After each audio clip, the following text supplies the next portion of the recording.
Yes, I'm gonna install the wrong relay here.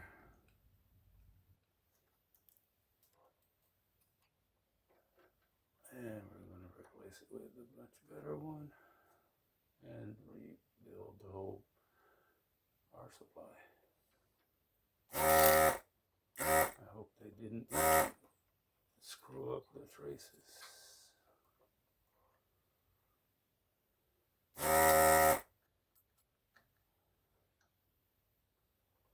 You can see that this is not the right relay in terms of format. It may work,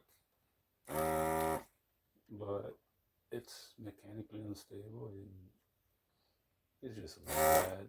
I don't like it. So let's get this guy out of there very carefully.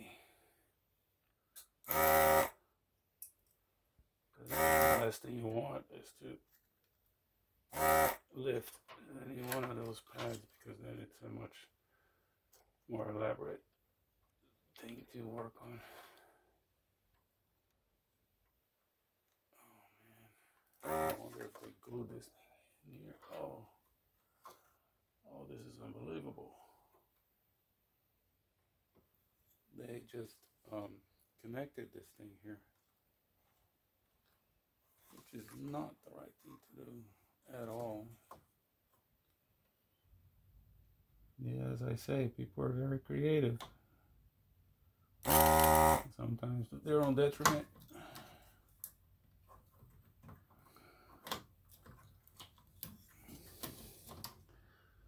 What a mess they made here. I hope you guys can see this.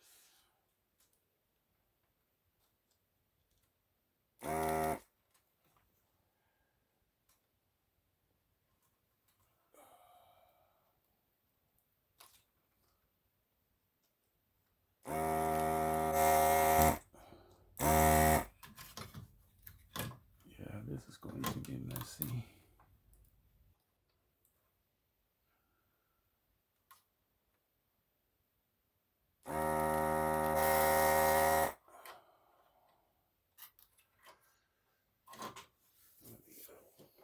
Pliers.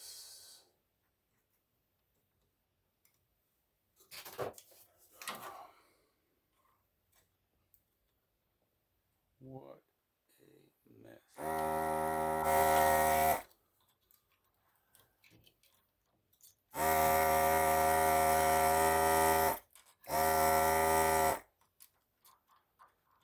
And you gotta be gentle, because otherwise you can burn the pad under this post, and those posts are the most important ones because they actually go to the output speakers. There you go.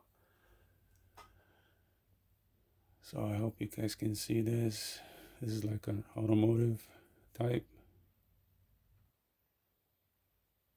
which, I mean, it's the right voltage and everything, but Jesus Christ.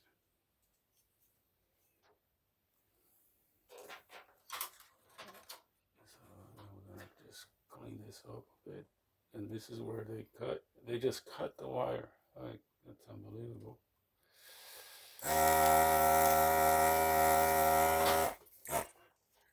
Yeah, now I'm gonna start removing the components that we're going to replace. And this is an easier board to work with, because it is as you can see, this power supply board was worked on already, because it's like very loose. Normally it's very tight. You gotta be careful because those wires are solid, not those ones that come with the transformer, but those guys are solid, and there's always a chance of breaking them. They're brittle after 50 odd years. So we're gonna remove all the capacitors. This big resistor, we change it. Those two diodes, those two transistors and replace them with something more sturdy, and sometimes we replace those transistors here as well. And here's the protection section. So it's very important that works right, because if you have a defective amplifier, you may blow your speakers if this section here is not working right.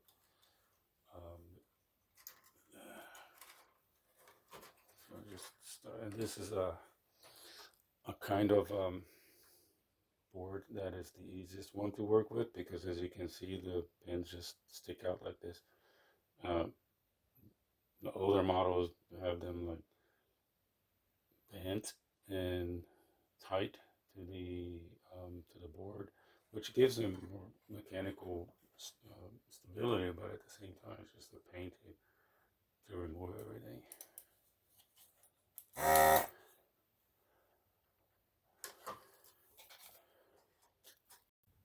All right, let's get started. I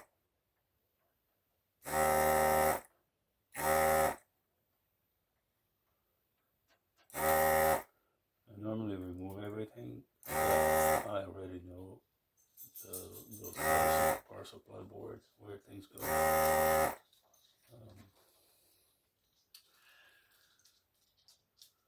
Because after I remove them, I have to clean up the glue that I use to keep those capacitors in place. And I usually don't glue them back. There's really not a real need for that.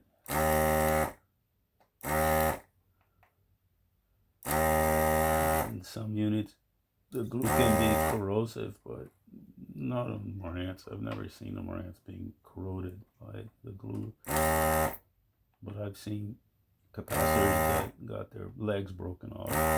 Just time. We do that.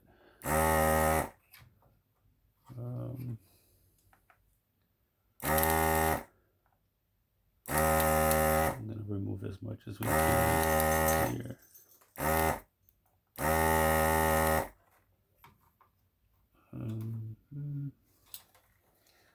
Okay, this is the big resistor right there. I like to replace it with a slightly higher wattage unit.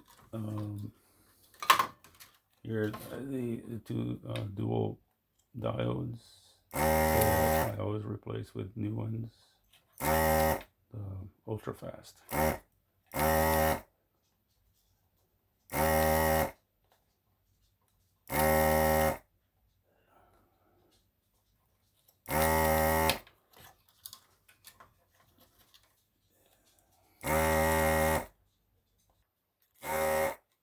Solder sometimes it can be hard to melt.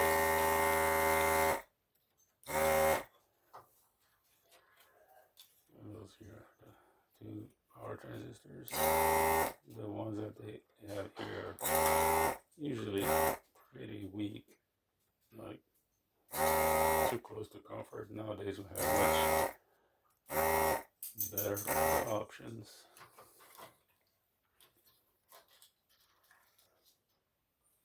Where does this go? 3 and then 2. I hope this is the one. Sometimes you kind of memorize where things are, not always though.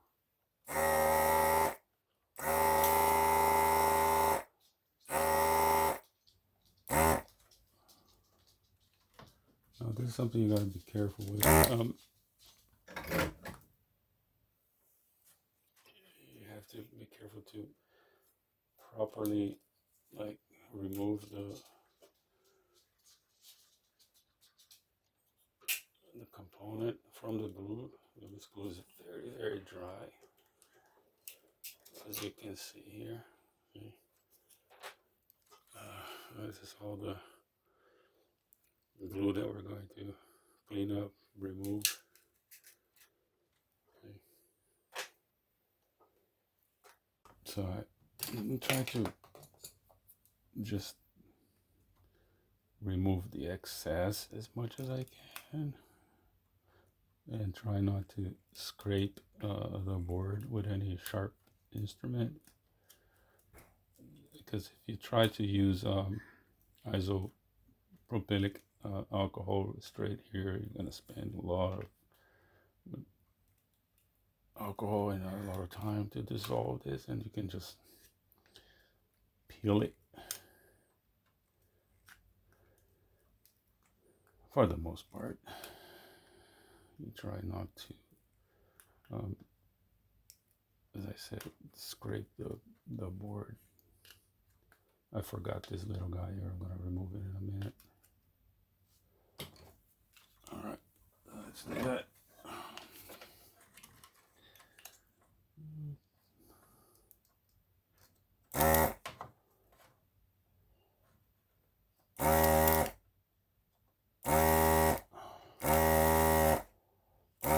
When restoring anything, I always like to start from the power supply, because then other things can depend on it. So if you have a board that is not working right, so a lot of times it's because the power supply is not working right, and you don't want to run that risk. Okay.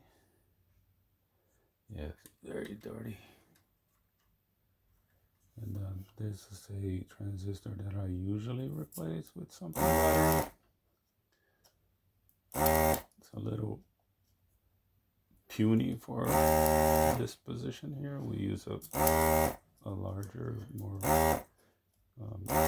capable transistor that is there's a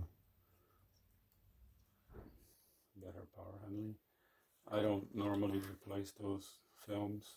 I don't see the point. I've seen people spending like Vima films here, but I never saw the need for it. So let's start removing the. You gotta be so careful here, because you see,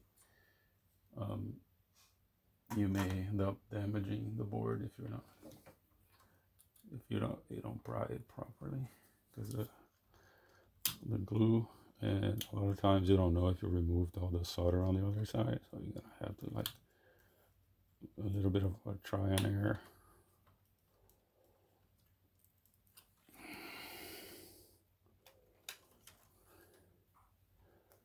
And this is the biggest capacitor on the board, and they really glued it down. And sometimes you kind of, you break resistors around it, because the glue is so tight.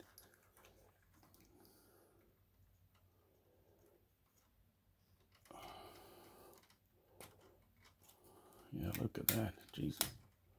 Yeah, as you can see. Yeah, this is where, I mean, this glue is not really corrosive or anything. You can see that the pins are in good shape. Marantz is not notorious for using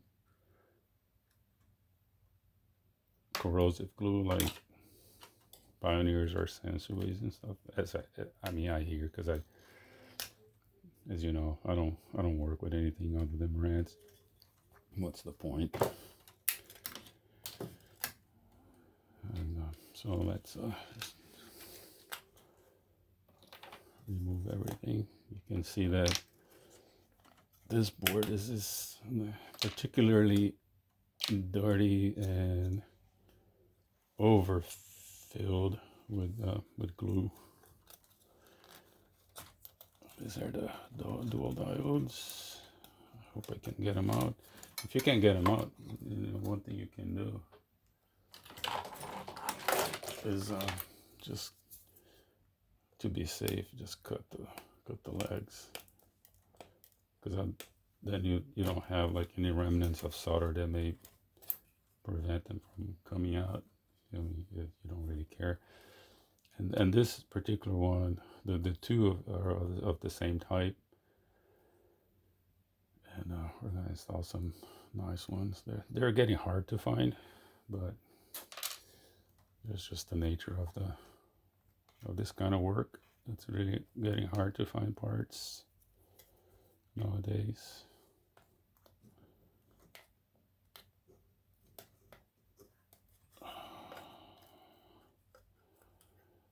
So what I'm gonna do now is just get some cotton and isopropylic alcohol, and let it sit for a little bit so that it will hopefully soften this, and then we can come around and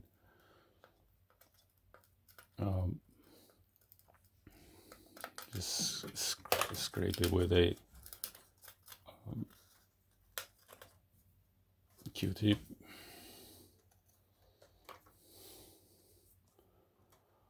So, the thing with restoration is that it's just 90% of the time is just tedious work.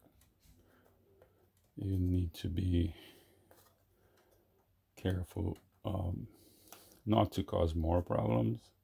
You gotta be careful with the traces. You gotta be careful with the board in general, because I mean there are replacement boards out there on eBay, but you don't want to risk trying to keep things as close to original as possible. So there's some cotton balls, and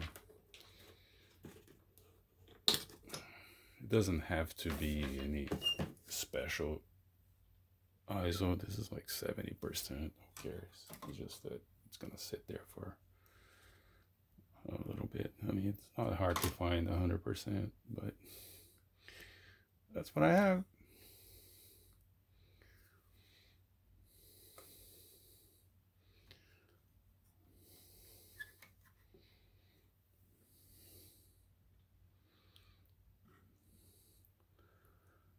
And the alcohol makes it easier later on to remove the glue in a least destructive manner, because when I started to do this, I would try to scrape it off, but then I was like, oh, I was damaging the top of the board. You don't want to do that. Oh, yeah, you just soak it in, leave it there. Come back later and see how I get.